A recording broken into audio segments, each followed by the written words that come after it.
বিসমিল্লাহির রহমানির রহিম। আলহামদুলিল্লাহি রাব্বিল আলামিন। ওয়াসসালাতু ওয়াসসালামু আলা সাইয়্যিদিল আমবিয়াই ওয়াল মুরসালিন ওয়া আলা আলিহি ওয়া সাহবিহি আজমাইন। আম্মা বা'দ।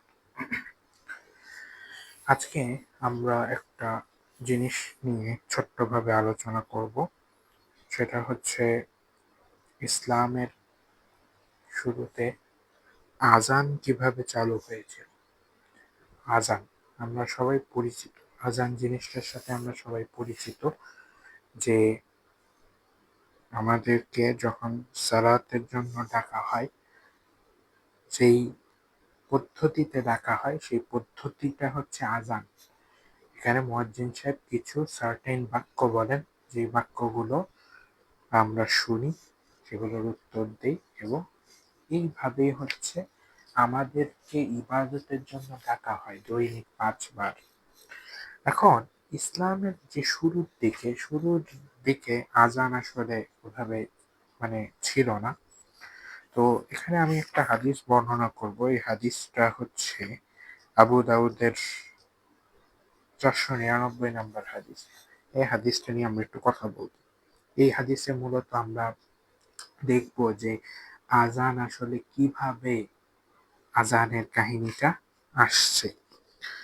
তো ইসলামের শুরুর দিকে যেটা বলছিলাম, তখন রাসূল সাল্লাল্লাহু আলাইহি ওয়াসাল্লাম তিনি দেখলেন যে জামাতে যেহেতু নামাজ আদায় হচ্ছে, তো এখন মানুষজন সাহাবায়ে কেরাম সবাই যথাসময়ে উপস্থিত হতে পারে না, বা আযানের নামাজের যে সময় হয়েছে এইটাও অনেকে বুঝতে পারতো না।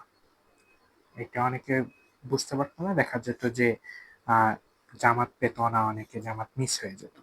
তো তখন রাসূল সাল্লাল্লাহু আলাইহি সাল্লাম সাহাবায়ে কেরামকে দায়িত্ব দিলেন যে তোমরা একটু ভাবো যে কিভাবে মানুষকে আহ্বান করা যায় নামাজের জন্য, জামাতের জন্য কিভাবে আহ্বান করা যায়।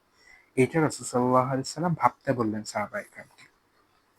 তো যে হাদিসটার কথা বললাম, যে আবু দাউদের 499 নম্বর হাদিস, এই হাদিসে বর্ণনাকারী হযরত আব্দুল্লাহ ইবনে যায়েদ রাদিয়াল্লাহু তাআলা আনহু। তিনি বলেন যে রাসূল সাল্লাল্লাহু আলাইহি ওয়াসাল্লাম ইনিশিয়ালি উনি সিদ্ধান্ত নিয়েছিলেন যে নাকুস দিয়ে লোকদেরকে নামাজের জন্য একত্রিত করার জন্য। নাকুস মানে হচ্ছে ঘন্টা। তো সাহাবায়ে কেরাম একেকজন কিছু কিছু আইডিয়া দিয়েছিলেন। কেউ বলতেছিলেন যে আগুন জ্বালানো হোক, কেউ বলছেন যে ঘন্টা ধ্বনি দেওয়া হোক। তো রাসূল সাল্লাল্লাহু বললেন যে তোমরা আরো ভাবো। তো ইনিশিয়ালি রাসূল সিদ্ধান্ত দিলেন যে নাকুস দিয়ে লোকদেরকে নামাজের জন্য একত্রিত করার জন্য। নাকুস মানে হচ্ছে ঘন্টা। তো ঘন্টা দিয়ে হচ্ছে সিদ্ধান্ত হলো। তো তখন পরে রাসূল সবাইকে হচ্ছে বললেন যে আচ্ছা ঠিক আছে, তোমরা বাড়ি যাও। তো তখন হযরত আব্দুল্লাহ ইবনে যায়েদ রাদিয়াল্লাহু তাআলা আনহু বলেন যে উনি এসে ঘরে ঘুমায় পড়ছিলেন। হযরত আব্দুল্লাহ ইবনে যায়েদ রাদিয়াল্লাহু তাআলা আনহু, তো উনি ঘুমিয়ে পড়েছিলেন। তো উনি বললেন যে আমি তখন স্বপ্নে দেখলাম যে এক ব্যক্তি হাতে ঘন্টা নিয়ে যাচ্ছে।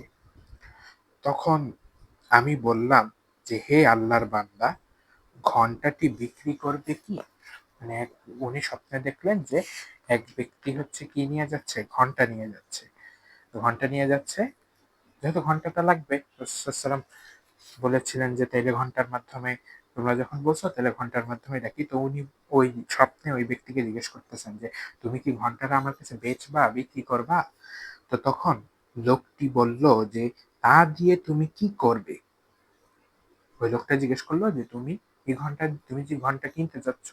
কিনে নিতে চাচ্ছ আমার কাছ থেকে, এই ঘন্টা নিয়ে তুমি করবাটা কি? তখন হযরত আব্দুল্লাহ ইবনে যায়েদ রাদিয়াল্লাহু তাআলা আনহু বলেন যে আমি বললাম আমরা এর সাহায্যে লোকদেরকে নামাজের জন্য ডাকবো। তো তখন ওই লোকটা বলল যে আমি কি তোমাকে এর চাইতে উত্তম কোনো জিনিস অবহিত করব না? যে তুমি তো ঘন্টা চাচ্ছ আমার কাছ থেকে, ঘন্টা কিনে নিতে চাচ্ছ। তো এটার চাইতে উত্তম কোনো কিছু আমি তোমাকে শিখিয়ে দিব কিনা, যেইটার মাধ্যমে তুমি মানুষদেরকে কি করতে পারো, ডাকতে পারো সালাতের জন্য। তো তখন হযরত আব্দুল্লাহ ইবনে যায়েদ রাদিয়াল্লাহু তাআলা আনহু বললেন হ্যাঁ অবশ্যই, তুমি আমাকে শিখাই দাও। তখন ওই ব্যক্তি বলল যে তুমি বলবা আল্লাহু আকবার, আল্লাহু আকবার, আল্লাহু আকবার, আল্লাহু আকবার, ৪ বার আল্লাহু আকবার, আশহাদু আল লা ইলাহা ইল্লাল্লাহ, আশহাদু আল লা ইলাহা ইল্লাল্লাহ, আশহাদু আন্না মুহাম্মাদুর রাসূলুল্লাহ, আশহাদু আন্না মুহাম্মাদুর রাসূলুল্লাহ, হাইয়া আলাস সালাহ, হাইয়া আলাস সালাহ, হাইয়া আলাল ফালাহ, হাইয়া আলাল ফালাহ, আল্লাহু আকবার, আল্লাহু আকবার, লা ইলাহা ইল্লাল্লাহ। তো এইভাবে ওই যে স্বপ্নের মধ্যে হযরত আব্দুল্লাহ ইবনে যায়েদ রাদিয়াল্লাহু তাআলা আনহুকে ওই লোক কি করলেন? আযান শিখিয়ে দিলেন। তো আযান উনি স্বপ্নের মধ্যে শিখে গেলেন। এরপরে যখন ভোর হলো হযরত আব্দুল্লাহ ইবনে যায়েদ রাদিয়াল্লাহু তাআলা আনহু বলেন যে, যখন ভোর হলো তখন আমি রাসূল সাল্লাল্লাহু আলাইহি সাল্লামের নিকট উপস্থিত হইলাম। হয়ে বললাম যে, ইয়া রাসূলুল্লাহ, আমাকে স্বপ্নে এরকম একজন ব্যক্তি শিখাই দিয়েছে। এইভাবে, এইভাবে হচ্ছে তুমি মানুষদেরকে ডাকবা। তখন রাসূল সাল্লাল্লাহু আলাইহি সাল্লাম বললেন, এটা সত্য স্বপ্ন ইনশাআল্লাহ। তুমি ওঠো, বেলালকে নিয়ে তুমি স্বপ্নে যা দেখেছ তা তাকে শিখিয়ে দাও, যেন সে এভাবে আযান দেয়। কারণ তার কণ্ঠস্বর তোমার কণ্ঠস্বরের চেয়ে উচ্চ। তো হযরত রাসূল আকরাম সাল্লাল্লাহু আলাইহি সাল্লামের কাছে যখন এটা বর্ণনা করা হলো, তখন রাসূল সাল্লাল্লাহু আলাইহি সাল্লাম বললেন যে, ঠিক আছে, তোমার এই স্বপ্নটা সত্য স্বপ্ন। তো তুমি এক কাজ করো, তোমার কণ্ঠ যেহেতু অত উচ্চ না, বেলালের কণ্ঠ উচ্চ, এই জন্য তুমি কি করো, তুমি বেলালকে তুমি যা যা শিখছো তুমি শিখিয়ে দাও। তুমি বেলালকে শিখিয়ে দাও, সে যেন এভাবে আযান দেয়। তো এই লাইনটা থেকে আমরা একটু বুঝতে পারি এবং আমরা এটা জানি যে নরমালি যিনি মুয়াজ্জিন হবেন তার একটা মানে গুণ থাকা লাগবে, যে সেটা হচ্ছে উনার ভয়েসটা যেন উঁচু হয়। মুয়াজ্জিনের ভয়েসটা যেন উঁচু হয়। কারণ তিনি যেন সেভাবে সক্ষম হন মানুষকে ডাকার জন্য। তো তখন হযরত আব্দুল্লাহ ইবনে যায়েদ রাদিয়াল্লাহু তাআলা আনহু বেলাল রাদিয়াল্লাহু তাআলা আনহুকে নিয়ে দাঁড়ালেন। উনি বলেন যে, অতঃপর আমি বেলালকে নিয়ে দাঁড়ালাম এবং তাকে আযানের শব্দগুলো শিখাতে লাগলাম। বেলাল এগুলো উচ্চস্বরে বলতে লাগলো। তো যখন হযরত বেলাল রাদিয়াল্লাহু তাআলা আনহু এভাবে বলতে লাগলেন, তখন হযরত ওমর রাদিয়াল্লাহু তাআলা আনহু নিজ ঘর থেকে আযান শুনতে পেয়ে তৎক্ষণাৎ চাদর টানতে, টানতে বের হয়ে আসলেন। হযরত ওমর উনার বাসা থেকে কি করলেন? চাদর টানতে, টানতে উনি বের হয়ে আসলেন। তখন রাসূল সাল্লাল্লাহু আলাইহি ওয়াসাল্লামকে উনি এসে বললেন, হে আল্লাহর রাসূল, ওই মহান সত্তার শপথ যিনি আপনাকে সত্য নবী রূপে পাঠিয়েছেন, আমিও একই স্বপ্ন দেখেছি। সুবহানাল্লাহ। তখন হযরত ওমর রাদিয়াল্লাহু তাআলা আনহু উনি তো অবাক হয়ে গেছেন যে, আরে এই শব্দগুলা শুনতে পাচ্ছি, এগুলা তো আমিও আমার স্বপ্নে দেখছি। তো তখন উনি যখন গেলেন তখন শুনলেন যে হযরত আব্দুল্লাহ ইবনে যায়েদ রাদিয়াল্লাহু তাআলা আনহু স্বপ্নে এই ওয়ার্ড গুলা উনাকে একজন শিখিয়ে দিয়েছে। তখন হযরত ওমর বললেন যে, ইয়া রাসূলুল্লাহ, আমিও একই স্বপ্ন দেখেছি। তখন রাসূল সাল্লাল্লাহু আলাইহি ওয়াসাল্লাম বললেন যে, সকল সকল প্রশংসা আল্লাহর জন্য, ফালিল্লাহিল হামদ। তো এরপরে এইভাবে হচ্ছে আযানের প্রচলন হলো। এভাবে আযান শুরু হয়ে গেল এবং মানুষদেরকে ডাকার জন্য হচ্ছে আযানের ফয়সালা। এই হাদিসের মাধ্যমে আমরা জানলাম যে হযরত আব্দুল্লাহ ইবনে যায়েদ রাদিয়াল্লাহু তাআলা আনহু উনি স্বপ্নে দেখেছিলেন যে কিভাবে আযান দেওয়া হয় বা উনাকে শিখায় দেওয়া হয়েছে কিভাবে আযান দেওয়া হয়। তো রাসূল সাল্লাল্লাহু আলাইহি সাল্লামের ইনিশিয়ালি এই হাদিস থেকে আমরা জানতে পারি যে হযরত বেলাল রাদিয়াল্লাহু তাআলা আনহুকে আযান শেখানো হয়েছিল। তো হযরত বেলাল রাদিয়াল্লাহু তাআলা আনহু তো নিয়মিত ছিলেনই।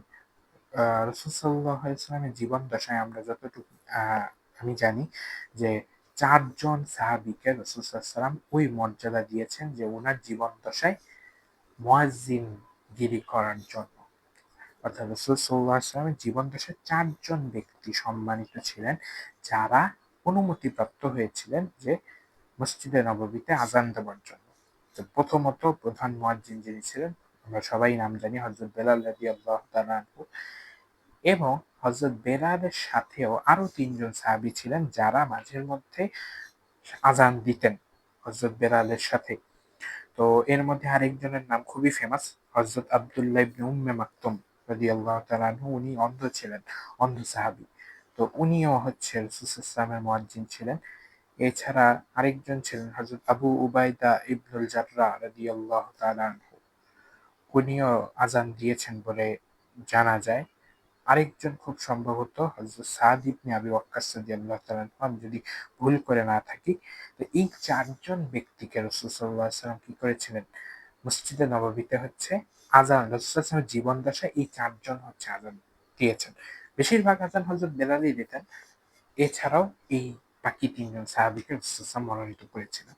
তো এভাবেই হচ্ছে ইসলামের একটা শিয়ার হচ্ছে আযান, যেটা হচ্ছে সেই অনন্তকাল ধরে চলে আসছে এবং পৃথিবীতে এই একটা মানে ধ্বনি, যেইটা মোটামুটি বলা যায় যে সারাদিন কতবার যে উচ্চারিত হয় আযান বলা যায় না। যত বিশ্বের যত আপনি জানেন মসজিদ আছে, যখন ওয়াক্ত হয়, নামাজের সময় হয়, তখন আযানের জন্য ডাকা হয়, নামাজের জন্য ডাকা হয়, তখন কতবার যে মুয়াজ্জিনরা আযান কি দেন, আযান দেন এবং এই আযানের বাণীগুলো, এই আযানের বাক্যগুলো কতবার উচ্চারিত হয়, সারা ওয়ার্ল্ডে যদি হিসাব করা হয় অবাক হওয়া লাগবে, এতবার উচ্চারিত হয়। আর লাস্টে আরেকটা হাদিস যেটা ফজিলত, যে মুয়াজ্জিনের আযান দেওয়ার ফজিলত সম্পর্কে রাসূল সাল্লাল্লাহু আলাইহি ওয়াসাল্লাম বলেছেন যে কিয়ামতের দিন যে ব্যক্তি আযান দিবে অর্থাৎ মুয়াজ্জিন, উনার গলা হচ্ছে সবচেয়ে উঁচু থাকবে। এবং আরেকটা জিনিস হচ্ছে রাসূল সাল্লাল্লাহু আলাইহি ওয়াসাল্লাম বলেছেন আযানের ব্যাপারে, যে আযান দেওয়ার ফজিলত যদি মানুষজন জানতো, তাহলে আযান দেওয়ার জন্য লটারি করা লাগতো। রাসূল খুব সম্ভবত বলেছিলেন যে একটা হাদিসে, যে ৩ টা বিষয় যদি মানুষজন জানতো, তাহলে সেইগুলার জন্য মানুষকে লটারি করা লাগতো। ওটার মধ্যে একটা ছিল হচ্ছে আযান দেওয়া, আরেকটা ছিল হচ্ছে নামাজে ১ম কাতারে দাঁড়ানো জামাতে। ৩ নাম্বারটা আমার এই মুহূর্তে মনে আসতেছে না। তো আযান এমন একটা জিনিস যে যেটার ব্যাপারে রাসূল বলেছেন যে এই ৩ টা জিনিস যদি মানুষ ফজিলত করে জানতো, অর্থাৎ আযান দেওয়ার ফজিলত যদি মানুষজন জানতো, তাহলে হচ্ছে লটারি করা লাগতো। আমরা তো এখন দায়-মুক্তি পাওয়ার জন্য আমাদের আ মুয়াজ্জিন সাহেবরা থাকেন, নিযুক্ত থাকেন। কিন্তু এগুলা আসলে মানে যেহেতু সোয়াবের জিনিস, এগুলা আসলে ভলান্টিয়ারি দেওয়ার বিষয়।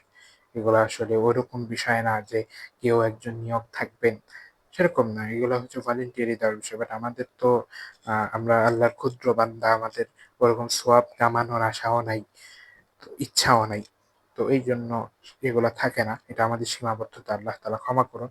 তো আল্লাহ তাআলা আমাদেরকে আযানের যেই গল্প আমরা শুনলাম, এইটা মনে ধারণ করার তৌফিক দান করুন এবং যেইটা আসলে উদ্দেশ্য আযানের মাধ্যমে, যে আল্লাহর ডাকে সাড়া দেওয়া, জামাতে শরীক হওয়া, এইটা যেন আল্লাহ তাআলা আমাদেরকে বেশি, বেশি তৌফিক দান করেন জামাতে শরীক হওয়ার। ৫ ওয়াক্ত সালাত যেন আমরা মসজিদে গিয়ে জামাতের সাথে আদায় করতে পারি। আল্লাহ তাআলা আমাদের সবাইকে সে তৌফিক দান করুন। আমিন। সুবহানা রাব্বিকা রাব্বিল ইজ্জাতি আম্মা ইয়াসিফুন ওয়া সালামুন আলাল মুরসালিন ওয়ালহামদুলিল্লাহি রাব্বিল আলামিন।